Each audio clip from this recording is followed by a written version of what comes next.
Welcome to my channel. Today we will be talking about using your CommBank card overseas. The short answer is yes, you can use your CommBank debit or credit card when you travel. However, there are a few important things you need to know to avoid any issues. First, it's a good idea to let CommBank know about your travel plans. You can do this through the CommBank app or NetBank. This helps prevent your bank from flagging your international transactions as suspicious and blocking your card. Second, be aware of the fees.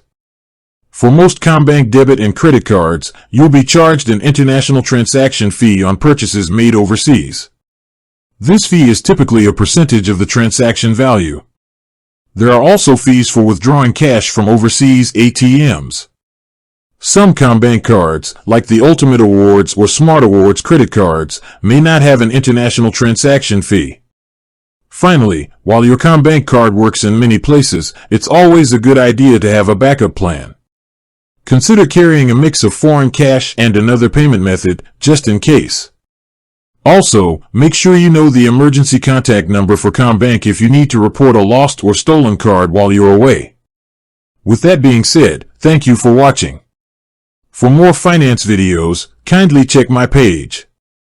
Please like, share, comment and subscribe to my channel. Thank you.